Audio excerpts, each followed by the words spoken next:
Hello friends, स्वागत है आपका आज की इंटरेस्टिंग रिएक्शन वीडियो में। नमस्कार and welcome you world affairs. मैं हूं Prashant Dhawan. Now recently India के national security adviser Ajit Doval साहब गए रशिया में इनकी बहुत ही इंपॉर्टेंट एक मीटिंग हुई है विद पत्रुशेव आपको पता होगा रशिया में सेकंड मोस्ट पावरफुल आदमी है आफ्टर व्लादिमीर पुतिन। काफी लोग यही मानते हैं कि जब भी व्लादिमीर पुतिन रिजाइन करेंगे या फिर अगर वो कुर्सी से हटते हैं तो अगले प्रेसिडेंट रशिया के बाय डिफॉल्ट होने वाले हैं पत्रुशेव। तो अजीत डोवाल साहब यहां पर इनसे मिले, बहुत से इश्यूज पर बातचीत हुई और डोवाल साहब ने एक बात क्लियरली रशिया को कह दी कि जो आपने एक नो लिमिट चाइना टिल्ट कर दिया है इसको लेकर हम चिंतित हैं। नो लिमिट का क्या मतलब है? देखिए, जो ये यूक्रेन वॉर है ना, ये स्टार्ट होने से पहले व्लादिमीर पुतिन जब चाइना में गए थे विंटर ओलंपिक्स की ओपनिंग सेरेमनी के लिए, अभी रिसेंटली आपको पता होगा विंटर ओलंपिक्स होस्ट किए थे चाइना ने, तो जब वहां पर पुतिन गए उस वक्त इन्होंने शी जिनपिंग के साथ खड़े होकर दुनिया के सामने डिक्लेयर कर दिया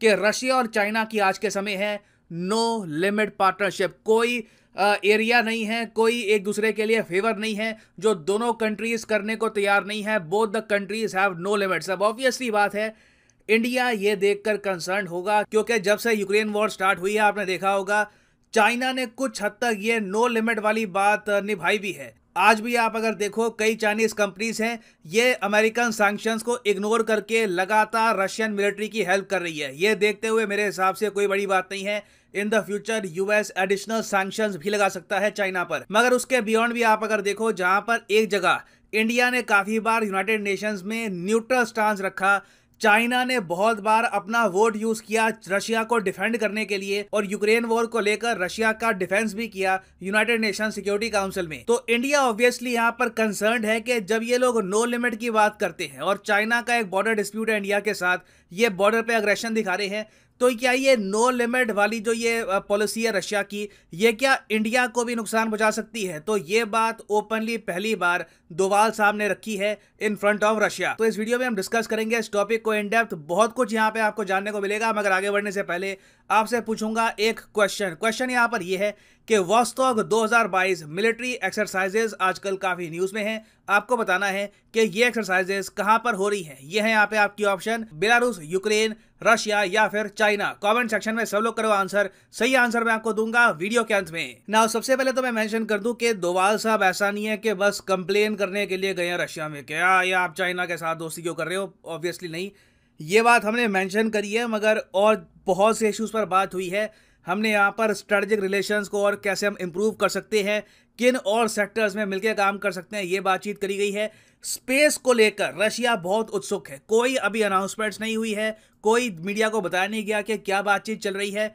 मगर कितनी अजीब बात है, आप खुद सोच कर देखिए कि डोवाल साहब गए रशिया में, इनके साथ आप नोटिस करोगे कि इसरो के जो नए चेयरमैन हैं एस सोमनाथ साहब, ये भी आपको मिलेंगे। अब इसरो के चेयरमैन रशिया में गए डोवाल साहब के साथ, और फिर रशिया भी बार बार यहाँ पर बात कर रहा है कि आउटर स्पेस को लेकर ना कुछ हम इंडिया के साथ मिलकर करना चाहते हैं, तो डेफिनेटली कुछ बड़े प्लान्स यहाँ पर डिस्कस हुए होंगे। वो प्लान्स क्या हो सकते हैं अगेन हम लोग अभी के लिए गैस ही कर सकते हैं क्योंकि मीडिया को अभी कुछ बताया गया नहीं है। मगर मोस्ट प्रॉब्ली देखिए इंडिया सिंस एक स्पेस पॉलिसी लाने वाला है बहुत ही जल्द, तो रशिया की यहाँ पर क्या पार्टिसिपेशन रहेगी ये यहाँ पर डिस्कस किया होगा। उसके अलावा मैंने आपको एक रीसेंट वीडियो में बताया था कि फ्रांस ने इंडिया के शुक्रयान मिशन से पुल आउट कर लिया है, ये कहकर के ये लोग रशिया के साथ काम नहीं करेंगे। ऑब्वियसली ये इशू भी डिस्कस किया होगा कि फ्रांस के निकलने के बाद किस तरीके से मिशन को हम आगे बढ़ाएंगे। फिर इस सब के अलावा देखो सबसे ज्यादा बड़ी स्पेकुलेशन ये चल रही है कि सिंस रशिया बहुत ही जल्द इंटरनेशनल स्पेस स्टेशन से खुद को कर लेगा अलग, और उसके बाद रशिया ने यह भी अनाउंस कर दिया है कि ये लोग बनाएंगे खुद का एक नया स्पेस स्टेशन जिसका नाम होगा रॉस। तो परहैप्स रशिया यहाँ पर चाहता है कि इंडिया भी मिलकर काम करे रशिया के साथ स्पेस स्टेशन में, कुछ इंडिया भी कंट्रीब्यूशन दे क्योंकि इंडिया भी अपना स्पेस स्टेशन प्लान कर रहा है। तो डेफिनेटली कुछ बड़े इश्यूज पर यहाँ पर बातचीत हुई है रिगार्डिंग स्पेस। इस सब के अलावा देखिए अफगानिस्तान में जो स्थिति है ये भी यहाँ पर डिस्कस करी गई और भी इश्यूज डिस्कस किए गए, मगर इंडिया ने मेन यहाँ पर पॉइंट ये उठाया है कि हम लोग आज के समय रखते हैं स्ट्रेटेजिक ऑटोनॉमी। जिस तरीके से इंडिया एक आप कह लीजिए बिल्कुल बैलेंस रिलेशनशिप मेंटेन करता है रशिया के साथ, यूएस के साथ, उससे आप कह सकते हैं इंडिया स्ट्रेटेजिकली ऑटोनोमस है, कोई हमारी फॉरेन पॉलिसी डिक्टेट नहीं करता। मगर इंडिया का मेन फियर यहाँ पर यह है कि रशिया अब इन द फ्यूचर बहुत ही ज़्यादा डिपेंडेंट हो जाएगा चाइना पर, और इससे हो सकता है कि रशिया जो रेगुलरली वेपन सप्लाई करता है इंडिया को, इस पर भी काफ़ी बड़ा इम्पैक्ट आए। अब यहाँ पर आप कहोगे कि वेट, रशिया डिपेंडेंट क्यों होगा चाइना पे? देखिए, बिल्कुल डिपेंडेंट होगा, क्योंकि अब आज के समय रशिया के पास जो भी सेमीकंडक्टर जा रहे हैं ये जा रहे हैं चाइना से। जो भी मेजर स्मार्टफोन बिक रहे हैं रशिया में आज के समय, ये सैमसंग या एप्पल के तो बिक नहीं रहे, क्योंकि दोनों कंपनीज ने एग्जिट कर लिया इस मार्केट को। आज के समय शाओमी, वन प्लस, उसके अलावा हुआवे, इन सारी कंपनीज ने कंप्लीटली कैप्चर कर लिया है रशियन मार्केट को। रशिया में लैपटॉप, मोबाइल फोन, सारे इलेक्ट्रॉनिक इक्विपमेंट आपको मिलेंगे चाइना के। ये एक मेजर टेक ओवर है। और इस सब के बियॉन्ड भी आप अगर देखो तो सिंस रशिया बिल्कुल भी ट्रेड नहीं कर रहा आज के समय यूएसए के साथ, तो बहुत सारी और आइटम्स के लिए भी रशिया अब कंप्लीटली डिपेंडेंट हो चुका है ऑन चाइना। और उस सब के बाद दोनों देश अब ये भी कहते हैं कि हमारी फ्रेंडशिप की कोई लिमिट नहीं है।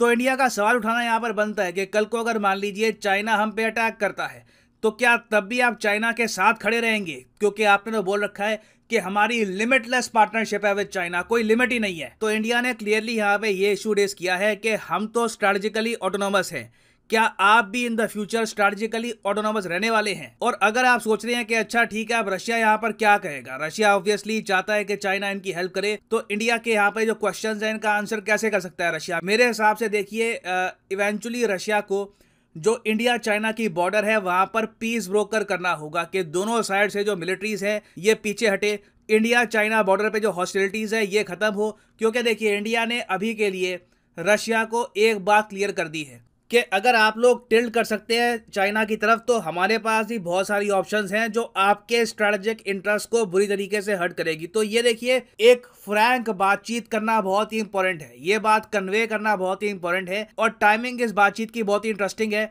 क्योंकि कुछ ही हफ्तों में आपको बताऊंगा कि G20 समिट होने वाला है इंडोनेशिया देश में। इस समिट को अटेंड करेंगे Vladimir Putin, Xi Jinping, Modi ji भी यहाँ पर होंगे, जो बाइडेन भी यहाँ पर होंगे।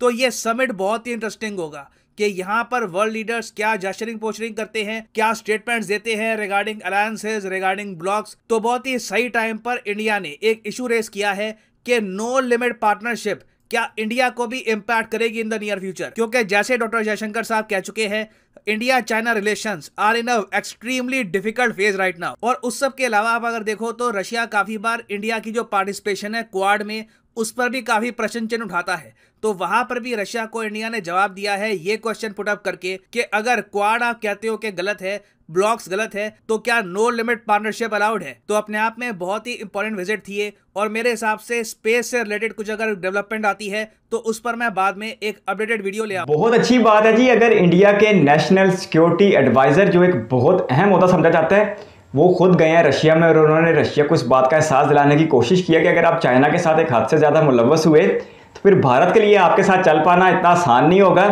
लेकिन मेरा नहीं ख्याल कि भारत की वजह से रशिया चाइना को किसी तौर पे पीछे कर सकता है। उसकी बहुत सारी वजूहत है। एक वजह तो वीडियो में बता रहे थे कि इस वक्त रशिया की इलेक्ट्रॉनिक मार्केट चाइना पे डिपेंडेंट है, लेकिन जो असल मामला है वो अमेरिका की वजह से है। क्योंकि हमने देखा है कि रूस यूक्रेन जंग के ऊपर चाइना ने आलमी सतह के हर फोरम पे जो रूस का मुकम्मल तौर पे साथ दिया है, और चाइना ने बिल्कुल किसी भी मौके पर रूस को तन्हाई का शिकार नहीं होने दिया। रूस यूक्रेन जंग के ऊपर बिल्कुल चाइना का मौक़िफ़ वही है जो रूस का मौक़िफ़ है। इसी तरह अगर कल को चाइना हमला करता है ताइवान के ऊपर, तो फिर रूस का मौक़िफ़ भी वही होगा जो आज चाइना का, यानी कि रूस चाइना की हमायत कर देगा। तो इस तरह कुल मिला के दोनों का मुश्तरका दुश्मन अमेरिका है, और दोनों अमेरिका से लड़ने के लिए और यूरोपीय यूनियन का मुकाबला करने के लिए एक दूसरे के साथ आते जा रहे हैं। ऐसा नहीं है कि इनका कोई बहुत आपस में पुराना प्यार जाग गया है। इनको अमेरिका की और यूरोपीय यूनियन की दुश्मनी एक दूसरे के करीब ला रही है। तो मेरा तो यही ख्याल है कि अगर रूस को चाइना और इंडिया में से किसी एक का इंतखाब करना पड़ा तो रूस यकीनी तौर पर चाइना की तरफ जाएगा, क्योंकि चाइना की सूरत में उसे जो एक मार्केट अवेलेबल है, जो आलमी सतह पर उसे एक तहफ़्फ़ुज़ अवेलेबल है, वो इंडिया की सूरत में नहीं है। क्योंकि इंडिया ने अगर रूस यूक्रेन जंग की मुखालफत नहीं की, लेकिन उसके बावजूद इंडिया ने किसी भी फोरम पर रूस की हमायत नहीं की। लेकिन दूसरी तरफ उसने मुखालफत भी नहीं की, न्यूट्रल रह गया एक तरह से।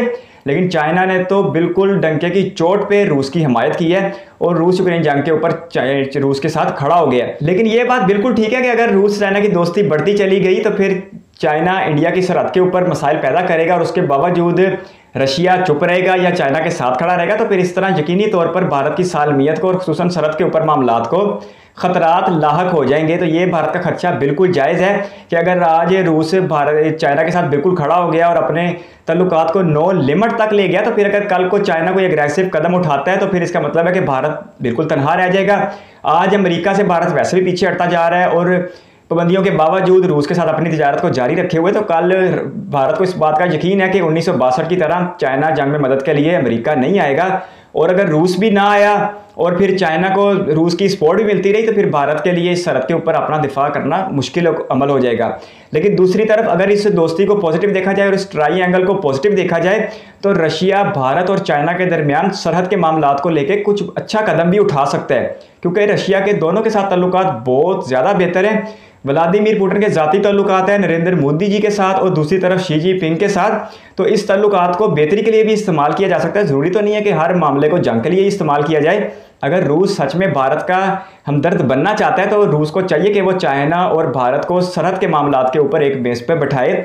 लेकिन फिर ऐसा करते हुए अमेरिका को बहुत ज़्यादा तकलीफ होगी, क्योंकि अमेरिका नहीं चाहता कि इस खित्ते में अमन रहे और चाइना और इंडिया के साथ ताल्लुकात बेहतर रहे। मज़ीद रिएक्शन वीडियोज़ के लिए आप हमारे दूसरे चैनल पर भी तशरीफ़ ला सकते हैं, हम वहाँ पर भी आपका इंतज़ार और इस्तकबाल करेंगे।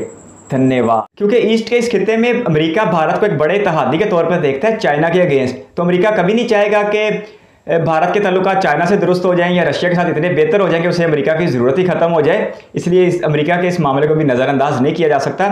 इसके साथ साथ जो वीडियो में कह रहे थे कि इसमें कोई स्पेस के मतलब भी मामलात हुए होंगे, तो ये बड़ी ज़बरदस्त बात है कि अगर भारत को स्पेस टेक्नोलॉजी में रूस की मदद मिलती है या किसी तरह रूस अगर अपने स्टेशन से पीछे हटता है और भारत को वहाँ पर एक स्पेस मिलती है स्पेस में जाने के लिए, तो ये एक बड़ा ज़बरदस्त मौका होगा। इसरो वैसे भी आजकल कामयाबी की बुलंदियां तय कर रहे हैं और आने वाले सालों में भारत भी अपना स्पेस स्टेशन बनाने का पूरा इरादा रखता है। आज इसरो की टेक्नोलॉजी काफ़ी बेहतर हो चुकी है, लेकिन ये वही इसरो है जो कभी USSR की यानी कि रशिया की स्पेस एजेंसी के आगे बिल्कुल कुछ भी नहीं था। और पहले जो भारतीय भेजे गए थे राकेश कुमार या राकेश शर्मा स्पेस में, वो USSR की तरफ से भेजे गए थे। खैर आज वक्त बहुत ज़्यादा बदल चुका है, लेकिन मेरा नहीं ख्याल कि यहाँ पर स्पेस में से ज़्यादा दिलचस्पी किसी और चीज़ में होगी। मेरा ख्याल है कि यहाँ पर ज़मीन से मतलब ज़्यादा बात की गई होगी और जो ज़मीनी हक़ाइक़ हैं उनको ज़्यादा बयान करने की कोशिश की गई होगी। और भारत की तरफ से रूस को इस बात का एहसास दिलाया गया कि हम भी आपके असला इम्पोर्टर हैं, हम आपसे असला ख़रीदते हैं और भी हम आपसे बहुत कुछ ख़रीद रहे हैं और अमेरिका की पाबंदियों के बावजूद हम आपकी मईशत को बचाने के लिए पूरी कोशिश कर रहे हैं।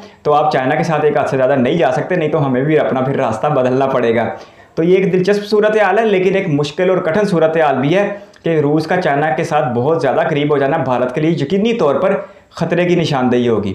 आपके कीमती वक्त का शुक्रिया। अगर आप भी किसी वीडियो पर रिएक्शन चाहते हैं तो अपने कीमती राय कमेंट बॉक्स में ज़रूर दीजिएगा। इस वीडियो को कीमती समय देने के लिए बहुत सारा धन्यवाद।